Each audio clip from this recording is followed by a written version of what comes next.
박수 올려드립니다. 아멘. 예수님이 물으실 때 When Jesus asks, 예수님이 물으실 때 6번째 질문입니다. 자, 오늘 본문은 한 인생이 송두리째 바뀌는 이야기가 나옵니다. 한 인생이 완전히 바뀌어지는 이야기. 어떻게 바뀌어졌는가 보니까 오늘 주인공은 사울이라고 하는 청년이 바울로 거듭나게 되는 그러한 이야기인데, 한 인생이 어디로부터 어디로 바뀌어졌는가 봤더니만 예수 믿는 사람을 핍박하던 사람이 예수님 때문에 핍박받는 사람으로 바뀌어졌고, 사람을 잡아 죽이던 사람이 이제는 사람을 살리는 사람이 되었고, 출세를 위해 높은 곳으로 달려가던 사람이 가장 낮은 곳에 거하는 사람을 찾아가는 사람이 되었고, 사람 죽이는 체포영장을 손에 쥐고 달리던 사람이 하나님의 말씀을 손에 쥐고 달리는 사람이 되었던 완전히 바뀌어진 한 사람의 이야기가 나옵니다. 모든 이 변화는 그날 있었던 한 사건 때문에 그리 되었습니다. 그날도 사울이라고 하는 이 청년은 눈에 살기가 등등하여 멀리 다메섹에 있는 예수 믿는 사람을 잡멸하기 위해 체포영장을 들고 이글거리는 살기가 가득한 눈을 가지고 달려가던 중이었습니다. 이제 다메섹 거의 다 도착할 즈음에 이상한 빛 하나가 하늘로부터 내려옵니다. 그 빛이 얼마나 독특했으면 하루 중 가장 태양이 중천에 떠서 밝은 정오의 태양이 정수리에 내리쬐고 온 세상을 가득 덮은 그 빛을 뚫고도 보이는 빛이었으니 한 번도 보지 못한 빛이었던 겁니다. 말하여 태양보다 더 밝은 빛이 없기 때문에 그 빛이 보였던 것이죠. 도대체 어디로부터 내려오는 빛이었을까?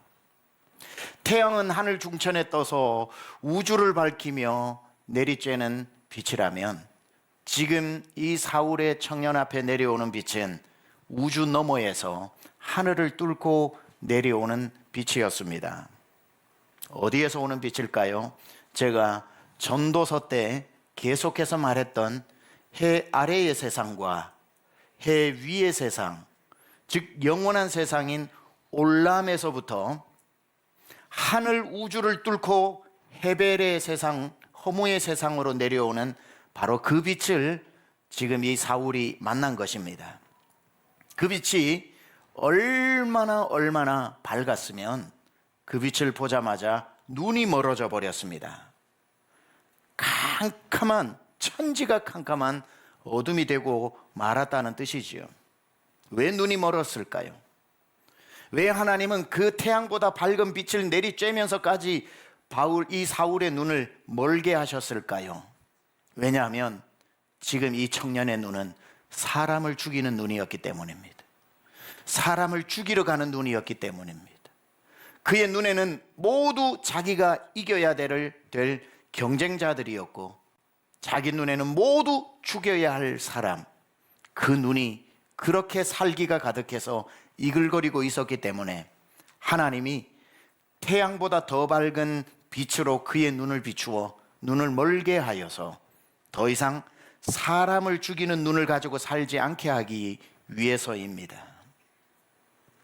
그 빛을 만나 눈이 멀게 되자 그 다음 이어서 그 올람에서 이번에는 빛이 아니라 음성이 내려옵니다.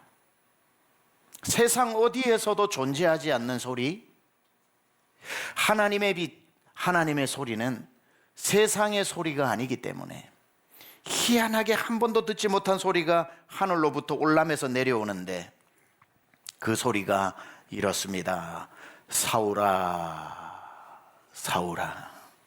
온 세상을 가득 채운 듯한 그 충만한 소리가 빛이 아닌 음성으로 내려오는데 이 소리가 그의 인생을 바꾸는 단 한마디로 그에게 내려오는 소리, 바로 오늘 6번째 예수님의 질문입니다.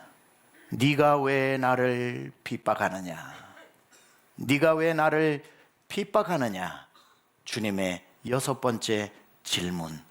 네가 왜 나를 핍박하느냐? 어디에도 존재하지 않는 하늘로부터 그 소리가 네가 왜 나를 핍박하느냐 하고 들리는 소리에 이 사울이 질문을 합니다. 제가요? 제가 당신을 핍박한다고요? 아니, 내가 당신을 알지도 못하는데 어찌 핍박합니까? 저는 그저 다메섹에 있는 저 예수 믿는 자들을 잡으러 가는 길입니다. 우리 주님이 네가 왜 나를 핍박하느냐는 이 말씀을 가지고 해석해 보면 주님이 이렇게 대답하셨을 겁니다. 야, 이 사람아, 그들이 나단 말이야. 너는 지금 그들을 핍박하는 게 아니라 나를 핍박하는 거라고.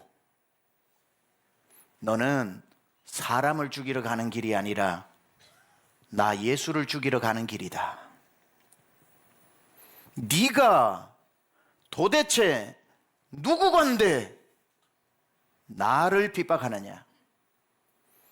네가 뭔데 나를 핍박하느냐? 그 소리에 이 사울은 충격을 받죠. 무슨 충격을 받았을까요? 이 빛으로 내게 다가온 예수, 이 음성으로 내게 다가온 예수라는 이분은, 이 빛이 그분으로부터 온 것이라면, 이 음성이 진짜 그분의 음성이라면 한 번도 보지 못한 빛이요, 한 번도 들어보지 못한, 우주도 채울 수 없는 충만한 이 소리는 예수의 음성과 예수의 빛이 맞다면 그분은 틀림없이 하나님이다. 인간에게서 나올 수 없는 빛이요, 인간에게서 나올 수 없는 울림의 소리였기 때문에 그분이 진짜 예수라면 그분은 하나님이다 라는 충격을 받게 되죠. 그렇다면 예수를 믿는 사람들은 하나님을 믿는 사람이고, 자기가 지금 죽이려고 달려가는 그 사람은 내가 지금 하나님을 죽이고자 덤벼들고 있다는 걸 알았겠죠. 큰일 났구나. 내가 하나님을 죽이려고 했구나. 그 순간 그 다메섹 도상에서 예수가 하나님이라는 것을 알게 되고, 그 빛 때문에, 그 음성 때문에 예수를 하나님이라고 알게 되고, 예수의 제자를 죽이는 사람에서 이제는 살리는 사람으로 바뀌게 됩니다. 인생이 송두리째 바뀌었다는 거죠. 자, 이렇게 그의 마음에 변화가 일어나자 하나님이 드디어 아나니아의 기도를 통해 눈을 뜨게 해주십니다. 자, 눈을 감게 하셨을 때 그의 눈은 모든 사람을 죽여야 할 죽이는 눈이었는데, 예수님을 만나고 난 뒤에 다시 뜨게 된 눈은 죽이는 눈이 아니라 살리는 눈이었던 거죠. 주님이 살리는 눈으로 눈을 뜨고 놀랐을 겁니다. 세상이 이렇게 아름다웠어? 세상에 이렇게 살려야 할 사람이 많아? 옛날에는 내가 다 죽여야 내가 사는 줄 알았는데, 그 눈이 멀고 주님이 다시 눈을 바꾸어 끼워주시고, 주님 바꾸어 끼워주신 눈으로 보니 세상에는 죽여야 할 사람 한 명도 없고 다 살아야 할 사람, 방금 다메섹의 그 사람이 예수님이 나다라고 말씀하신 것처럼 모든 사람이 예수님으로 보이는 눈, 모든 사람이 예수님으로 보이는 눈, 모두 구원받고 살아야 할 사람으로 보였던 인생의 눈이 바뀌는 순간이었다는 겁니다. 여러분, 예수를 믿는다는 건 예전에 보던 방식의 눈을 버리고 예수님의 눈을 가지는 것, 이게 구원받은 사람의 눈입니다. 제가 자주 말하는 것처럼 이 사울의 예전의 눈은 보이는 것마다 잡초라서 다 베어버려야 할 잡초밭 인생이었는데, 주님이 눈을 갈아 끼워주시고 난 뒤에 눈을 뜨고 보니 모든 사람들은 꽃이라서 살리고 가꾸어줘야 하는 그러한 소중한 사람이라는 것을 알고, 그의 인생도 잡초밭 한가운데 있는 인생에서 꽃밭 한가운데 있는 인생으로 바뀌어졌다는 거죠. 그들이 나다라는 말씀을 듣고 난 뒤부터 누구를 만나도 이 바울은 이제 전도하고 살려내야 할 예수님의 눈으로, 그들이 나다 이 말 때문에 누구를 봐도 예수님으로 보게 된 겁니다. 일부 예배 전에 교회에 예배당을 들어오는데 우리 일부의 안내팀들이 로비에서 기도를 하고 있더군요. 빙 둘러서서. 그리고는 제가 도착할 쯤 밖에서 보고 걸어 들어오는데 기도를 막 마치고 구호를 외치고 있더라고요. 구호를 외치는데 제가 옆에 서 있었습니다. 그러니까 구호를 외치다가 저를 보고 깜짝 놀라고 반가워했습니다. 그러고는 그분들께 제가 이렇게 수고가 많으십니다, 이른 아침 일부 예배 전부터 나와서 이렇게 안내팀으로 섬겨주셔서 감사합니다 하고 이런 부탁을 했습니다. 오늘도 이 문으로 들어오는 모든 성도를 예수님처럼 대해주세요, 예수님처럼 대해주세요 하니까 환하게 웃으면서 아멘 하는 그런 화답을 해주었습니다. 예수 믿는 사람은 모든 사람을 예수님처럼 대하는 눈을 가진 사람입니다.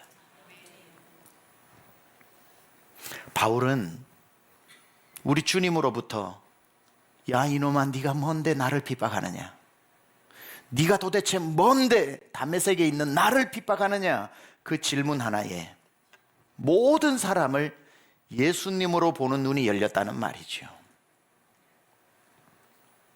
여러분, 이번 한 주간 무엇을 보시다가 이곳에 오셨습니까? 여러분 눈에는 다 죽일 사람들 뿐입니까?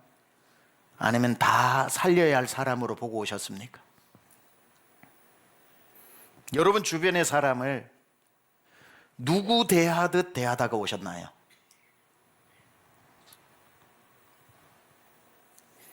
주여 주여 하고 주님 부르다가 오셨습니까?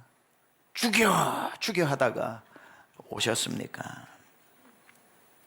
여러분 주변에 있는 사람을 예수님으로 보고 오셨습니까? 아니면 죽여야 할 사람으로 보고 오셨습니까? 랍비가 어느 날 제자들을 불러 이런 질문을 합니다. 아침이 오는 것을 어떻게 알 수 있느냐? 제자 중 하나가 이야기합니다. 멀리 있는 짐승이 개나 늑대나 구별할 수 있다면 아침이 온 것 아닙니까? 랍비가 고개를 저으며 아니다. 그러자 다른 제자가 얘기합니다. 저 멀리 서 있는 나무가 무화과 나무인지 올리브 나무인지를 구별할 수 있다면 아침이 온 것 아닙니까? 이번에도 고개를 흔들며 아니다. 제자들이 되묻습니다. 그럼 아침이 오는 걸 도대체 어떻게 알 수 있습니까? 랍비가 이야기합니다.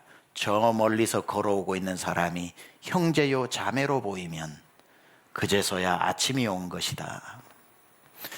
내 옆에 있는 사람이 죽여야 할 사람, 이겨 먹어야 할 사람으로 여전히 보인다면 우리는 칠흑 같은 밤의 인생을 살고 있는 것이고, 내 전후 좌우 내가 일주일 동안 만나는 사람이 내가 사랑하고 가꾸고 살려야 할 형제요 자매로 보인다면 여러분은 찬란한 아침의 인생을 살고 있는 겁니다.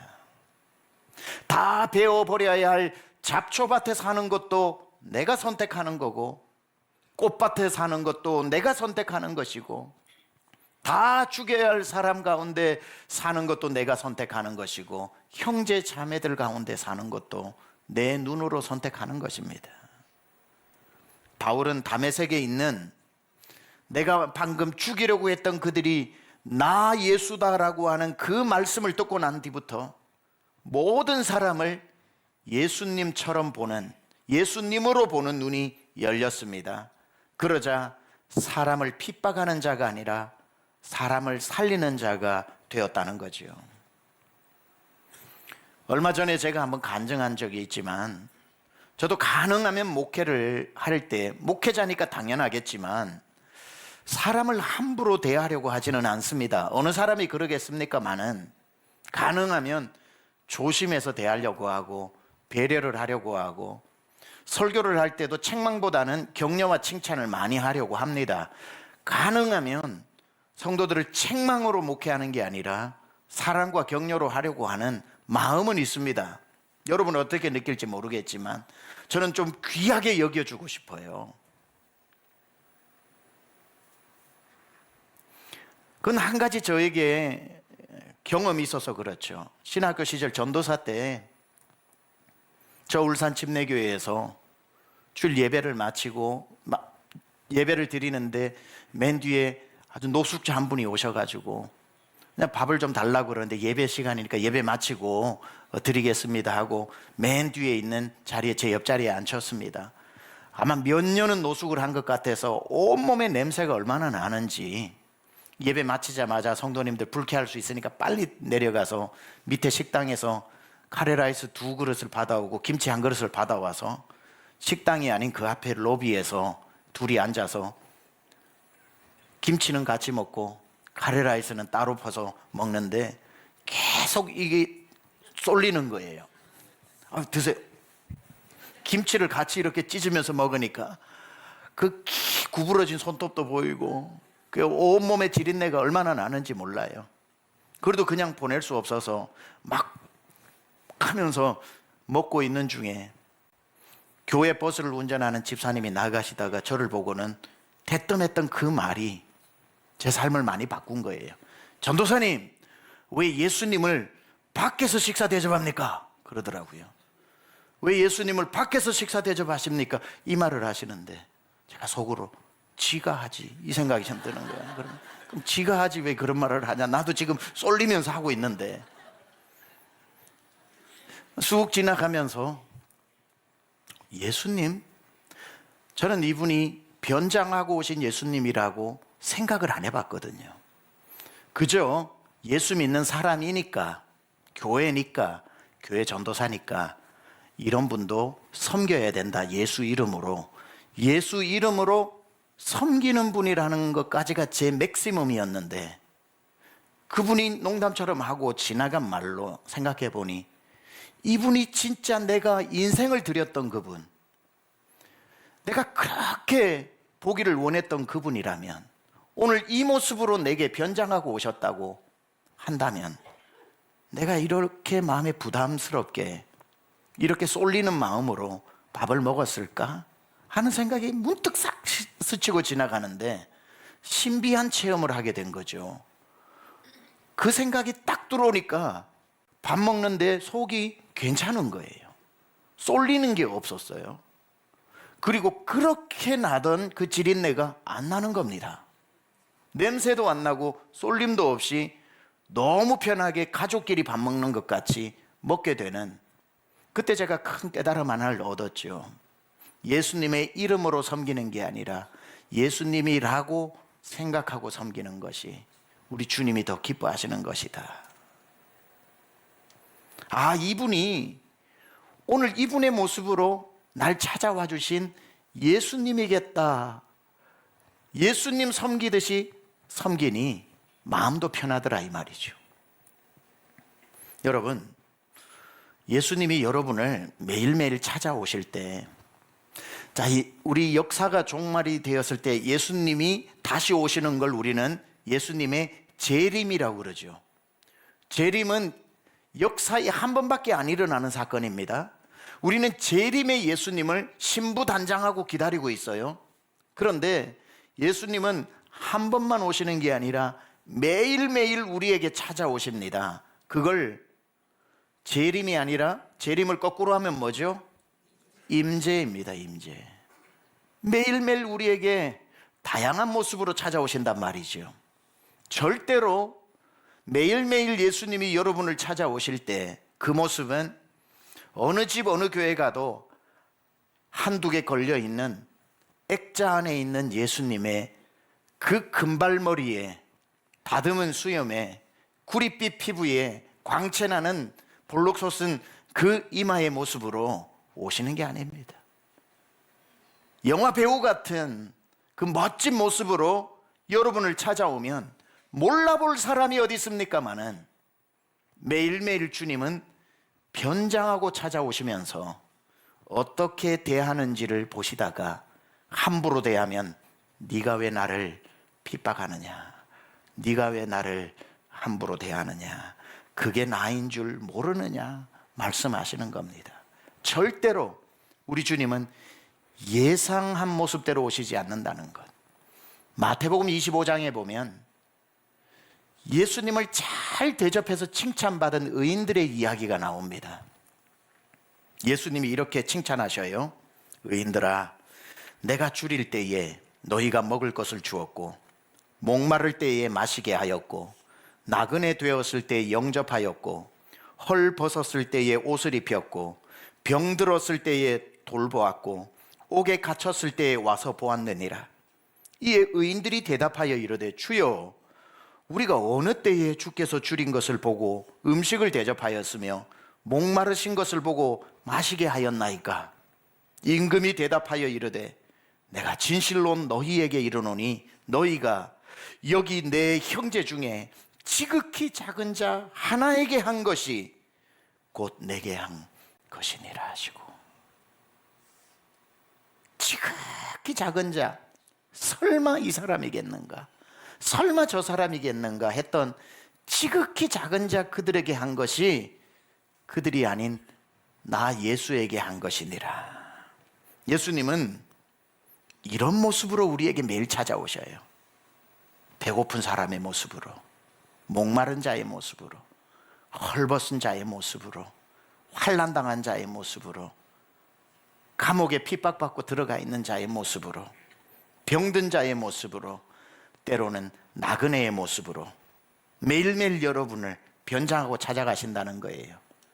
근데 이 모든 찾아오는 모습에 공통점이 있어요. 예수님이 여러분을 찾아오실 때 공통점이 있다고요. 어떤 모습으로 오든지 간에 그 공통점이 뭐냐면 부담스러운 모습으로 오십니다. 여러분이 부담스러워할 모습으로 오신다고요. 단박에 마음의 문이 열리는 모습으로 오는 게 아니라 아주 부담스러운 모습으로 오십니다.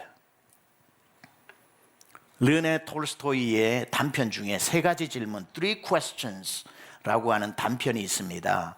이 단편의 이야기가 마태복음 방금 읽은 이 모티브를 가지고 톨스토이가 쓴 단편입니다. 어느 날 어느 나라의 왕이 백성들을 잘 다스리기 위해 고민하던 중에 세 가지 질문을 스스로에게 던져봅니다. 어떤 질문을 던지냐면 인생의 가장 중요한 때는 언제인가? 두 번째, 인생에서 가장 중요한 사람은 누구인가? 셋째, 인생에서 가장 중요한 일은 무엇인가? 아무리 생각해도 혼자 이 답을 얻을 수 없어 그 나라의 모든 지혜자, 현자들을 불러 이 질문을 던져 답을 구하니 저마다 지혜자들이 자기의 생각을 왕에게 아뢰입니다. 어떤 사람은 임금님, 미래를 미리 준비하는 것이 가장 중요한 때입니다 라고 인생의 가장 중요한 때를 답하는가 하면 인생의 가장 중요한 사람은 누구인가의 질문에 서로 현자들이 앞다투어 가장 중요한 사람은 나라를 다스리는 임금입니다 라고 말하는 사람이 있고 나라를 지키는 군인입니다 라는 사람도 있고 사람을 살리는 의사입니다 라고 하는 사람도 있고 영혼을 살리는 성직자입니다 라고 하는 현자도 있습니다. 가장 중요한 일은 무엇인가 라는 질문에 또 어떤 현자는 과학을 발전시키는 것입니다, 전쟁을 준비하는 것입니다 라는 등등의 이야기를 했지만 왕의 마음에 시원한 답을 얻지 못하고 직접 자기가 변장하여 세상으로 나아가 그 답을 얻어보고자 그 당시 가장 알려진 숲속 깊은 곳에 살고 있는 현자를 찾아가게 됩니다. 물어 찾아가 그 현자 앞에 서고 보니 그 사람은 곡괭이로 밭을 열심히 일구고 있습니다. 그를 붙들고 이 세 가지 질문을 합니다. 지혜자여, 답을 주시오. 인생의 가장 중요한 때는 언제이고 가장 중요한 사람은 누구이며 가장 중요한 일은 무엇입니까? 이걸 받아서 내가 나라를 잘 다스리고 싶다고 이야기하니 이런 방구도 하지 않고 하던 일만 계속하고 있습니다. 여러 번 질문을 했지만 여전히 답을 주지 않고 밭을 일구고 시간은 한참 지나는 어느 즈음에 불현듯 숲속에서 큰 상처를 입은 사람이 뛰어나오더니만 눈앞에서 쓰러져 죽어가게 됩니다. 급한 나머지 임금이 그의 상처를 보듬고 치료해 주면서 지극정성으로 돌보고 하루가 지나게 됩니다. 거반 죽었다가 다시 살아난 이 사람이 정신을 차리고 임금을 보고는 넙죽 엎드려 살려달라고 이실직고 하는데, 임금님, 사실 저는 임금님을 암살하라고 명을 받고 와서 임금님을 죽이려고 보냄받은 사람인데 어찌하여 임금님은 당신을 죽이러 온 사람을 살려주셨습니까? 하고 고백하며 왕에게 충성을 맹세하자 왕은 그를 용서하고 받아주게 됩니다. 그 모습을 보던 현자가 임금님, 이제야 주신 질문에 답을 할 때가 온 것 같습니다. 그래서 임금이 묻습니다. 가장 중요한 때는 언제입니까? 현자가 대답합니다. 바로 지금입니다. 가장 중요한 사람은 누구입니까? 바로 눈앞에 있는 사람입니다. 가장 중요한 일은 무엇입니까? 그 눈앞에 있는 사람에게 선행을 베푸는 것입니다. 이렇게 이 톨스토이의 단편의 이야기가 이어집니다. 톨스토이가 직접 얘기합니다. 이 이야기의 모티브가 마태복음 25장에서 나왔다고. 헐벗은 자, 가난한 자, 눈앞에 있는 자. 예수님도 선한 사마리아인의 이야기를 하면서 레위인도 제사장도 더 중요한 일이 있는 것 같아서 감히 죽어가는 사람을 돌보지 않았는데 사마리아 사람은 지금 눈앞에 있는 그 사람에게 선행을 베푼 그 사람이야말로 진짜 하나님의 사람이라고 이야기했던 그 이야기와 맞닿아 있죠. 예수님은 더 이상 절대로 여러분 곁에 우리가 예상하는 그 멋진 모습으로 오시지 않는다는 걸 기억하고 늘 누구라도 예수님일 수 있다는 긴장감으로 살아야겠죠. 변장하고 오십니다. 특별히 부담스러운 모습으로 오시고 설마 이분은 아닐 거야 하는 그분의 모습으로 오신다는 겁니다. 가난한 사람의 얼굴을 하고 한 푼 줍쇼 하고 오시기도 하고 노숙자의 냄새나는 모습으로 오시기도 하고 여러분이 돌봐줘야 된 말기암 환자의 모습으로 오시기도 하고 3월달이 되니 우리 청년부에 새가족이 너무 많습니다. 전부 지방에서 인서울에서 올라오는 신입생들, 눈만 봐도 고향 떠나와서 서울이 처음이라서 눈이 불안하기 짝이 없는 청년들, 지방에서 올라와 서울이 낯선 대학 신입생의 모습으로 여러분을 찾아와 인사할 수도 있습니다. 안녕하세요. 어유 우리 교회 청년이군요. 어떻게 어디 지방에 사는데 이번에 대학 와서 이야 공부 잘했나 보네, 공부 열심히 하고 그냥 돌아가지 마시고 여러분 그 얼굴로 찾아온 예수님 커피값이라도 하나 주는 거예요. 예수님이 찾아오실 때 또 어떤 모습으로 찾아오시냐면 내가 딱 싫어하는 스타일로 오실 때가 있습니다. 어머머 싫어. 그분이 딱 예수님일 수가 있습니다. 좋은 스타일로 안 오셔요. 옴무파탈 판무파탈로 오시는 게 아니라 어머 딱 싫어 그 모습입니다. 아니면 어릴 적 나에게 큰 상처를 주었던 꿈에도 나타나기 무서운 그 사람과 많이 닮은 얼굴로 다가올 수도 있고 감옥에서 막 출소하고 아직 사회에 적응하지 못하는 불안해서 눈동자를 이리저리 굴리고 있는 불안한 모습으로 여러분 곁에 올 수도 있고 외국인 노동자의 모습으로 찾아올 때도 있고 난민 신분으로 찾아올 수도 있고 자폐아의 모습으로 찾아오실 때가 있고 휠체어를 타고 여러분을 찾아올 수도 있다는 겁니다. 예수님은 그렇게 변장을 하고 우리를 찾아오셔서 우리가 어떻게 대하는지를 보고 계십니다. 그리스도인이 된다는 것은 내가 보던 눈에서 새로운 눈으로 사람을 보게 되었다는 것을 의미합니다. 예수 믿기 전에 보던 눈으로 예수 믿고도 그대로 본다면 이 사람은 회심한 사람이 아닐 겁니다. 사람을 죽이고자 달려가던 사울이 사람을 이제는 죽을 때까지 살리는 사람이 되는 그것이 그리스도인이 되었다는 의미겠죠. 우리 주님도 오늘 우리에게 물으십니다. 너는 매일매일 사람의 약점을 찾고 약점을 보고 사느냐? 사람의 상처를 찾고 상처를 보고 사느냐? 무슨 눈을 너는 가지고 있느냐? 예수님은 오늘도 하늘에서 우리를 보시면서 예수님의 얼굴로 찾아간 사람을 함부로 대하는 우리를 보고 뭐라고 청천벽력처럼 외치는지 아십니까?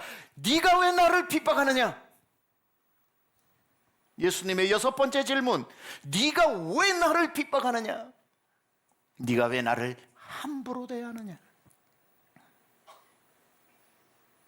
남편과 아내를 통해서 우리 주님 말씀하십니다. 남편들 잘 들으세요.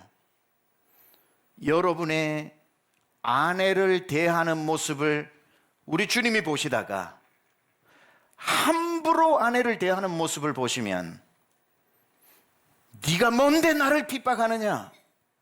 우리 주님이 책망하실 겁니다. 여러분의 아내는 여러분 집에 찾아온 예수님입니다. 예, 두 분만 아멘 하셨거든요 지금. 자, 아멘 준비하고 남편들 잘 들으세요. 매일매일 당신에게 잔소리를 해대는 그 아내는 여러분 집에 온 예수님인 줄 믿습니다. 일부 때보다 훨씬 크네. 그래도 일부 때는 아멘이 안 나와서 한 3번 물었어요. 3번. 매일매일 당신에게 잔소리를 하는 그 아내는 여러분 집에 찾아온 예수님이다, 이 말이에요. 실제로 통계입니다. 미시건 대학교에서 통계를 냈는데, 통계를 보니까 잔소리를 듣고 사는 남편과 잔소리 못하게 해서 잔소리 없이 사는 남편을 비교해 봤는데, 통계를 내니까 잔소리를 듣고 사는 남편이 9년을 더 산답니다. 9년을. 살고 싶으면 잔소리 들어야 됩니다. 먹으라 할 때 먹고, 자랄 때 자고, 걸으라 그럴 때 걷고 하더니, 이 잔소리는 우리를 살리는 소리예요. 남편들에게 다시 묻습니다.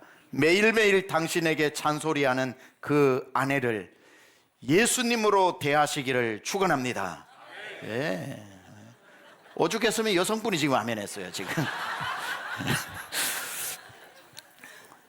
바꾸어 여러분에게 권면합니다. 아내들이요, 남편 대할 때 여러분 집에 있는 남편이 아니라 예수님입니다. 예수님으로 대해야 합니다. 당신의 집에 세우신 예수님이라는 거예요. 제 말이 아니에요. 에베소서 5장 22절에 아내들이여 자기 남편에게 복종하기를 죽게 하듯 하라. 죽게 하듯 하라. 아멘. 할렐루야. 아멘, 아멘, 아멘. 자꾸 우리 와이프는 교회 가서 예수님만 잘 섬기고 집에 와서 나를 함부로 대하니까 맨날 남편들은 꿈에 예수님하고 나하고 서부에 서가지고 총 빼가지고 그냥 하면서 자꾸 예수를 경쟁자로 삼잖아요. 예수님 대하듯이 남편을 대하는 것. 그냥 남편을 죽여 하지 말고 주여 주여 하면서 대하고, 여러분이 남편 보고 한숨 쉬지 말고 그냥 할렐루야 할렐루야, 물론 뉘앙스 할렐루야 할 수도 있지만 그래도 한숨보다는 나아요. 아, 이분이 예수님이다. 남편은 아내를 이분이 예수님이다. 자녀들도 내 배에서 나왔다고 내게 아니라, 아, 우리 집에 이 자녀의 모습으로 날 찾아온 예수님이시구나. 식당에 가서 여러분 밥을 먹을 때도 여러분 테이블을 서빙하는 그 종업원들을 함부로 대하지 마세요. 그날 여러분을 찾아온 변장한 예수님이에요. 예수님 제자들 앞에 수건을 허리에 두르시고 무릎을 꿇고 발을 씻겼던 그 모습으로 그 종업원이 지금 여러분 테이블을 서빙하고 있잖아요. 함부로 대하면 안 되지요. 최근에 제가 부흥회를 갔다가 연세 있는 원로 장로님 식사 대접을 하고 싶다 그래서, 강사니까 담임 목사님이 원하시는 대로 해야 되니까 저는 부흥회를 가도 식사 대접 안 받거든요. 계속 목회 준비하거든요. 설교 준비하고 딱 하는 시간만 가서 설교하고 나머지는 제가 목회를 해야 되니까. 근데 그날 특별히 부탁을 해서 갔습니다. 잘 모시고 싶어서 좋은 데 가서 식사를 하는데, 잘 섬기고 싶은 마음에 그랬으리라 제가 생각을 하지만, 그 장로님이 서빙해 주시는 여성분도 40이 넘었는데 계속 그 종업원에게 명령조 반말을 하는 겁니다. 이거 제대로 된 거야? 요거 맛있네, 더 가져와봐. 요 앞에 갖다 드려. 제가 마음이 너무 불편해서 음식이 코로 들어갔는지 입으로 들어갔는지도 모르고 소화도 못 시켰습니다. 아무리 강사를 잘 대접하고 싶어도 그렇게 대하면 안 되죠. 종업원을. 우리 교회 성도님들 어떤 식당에 가도 종업원에게 존칭어를 써야 됩니다. 높여줘야 됩니다. 시간 있으면 물 한 잔 주시라고. 고맙습니다. 고맙습니다. 아유, 고마워요. 고마워요. 얼마든지 할 수 있잖아요. 비트 플렉스 몰에서 여러분 예배 마치고 나가면 당장에 만날 분들입니다. 상인들과 직원들 대할 때 예수님이구나 생각하고 귀하게 대해주세요. 직장 동료 귀하게 대하고, 갓 들어온 신입사원 아직 어리바리해서 두려워할 때 여러분 귀하게 대해주는 그 모습에 여러분 보고 마음의 평안함을 얻을 수 있도록 예수님처럼 대해주고, 매일 만나는 모든 사람들은 나에게 온 변장한 예수님이기 때문에 그들을 핍박하지 마십시오. 우리 대한민국도 온 세계도 지금 서로 뉴스만 키면 죽이는 뉴스들로 가득합니다. 죽여라 죽여라, 무슨 전쟁 무슨 전쟁. 살리는 뉴스가 없습니다. 관세 전쟁, 영토 전쟁, 정치 전쟁으로 고통은 백성들이 다 받아요. 서로를 죽이는 눈이 아닌 서로를 살리는 예수의 눈을 가진 사람이 절실히 필요합니다. 이 세상에 진짜 소망은 예수님밖에 없구나. 예수의 눈을 가져야 서로 살리고 서로 살려야지 하는 그 눈이 아니고는 어떤 방법으로도 회복될 수 없겠구나. 죽이는 세상에 나아가 살리는 눈을 가진 예수쟁이들이 세상을 바꿀 수 있는 것이구나. 사랑하는 여러분, 죽어서 만나게 될 그 예수님만 만나려고 단장하고 기다리지 말고 매일매일 변장하고 오시는 예수님을 볼 줄 아는 눈이 열리기를 축원합니다. 매일 우리 곁에 다른 얼굴로 찾아오시는 예수님을 핍박이 아닌 사랑과 환내로 맞이하고 귀하게 여기는 모든 강남 중앙 권속되기를 우리 주 예수 그리스도 이름으로 축원합니다.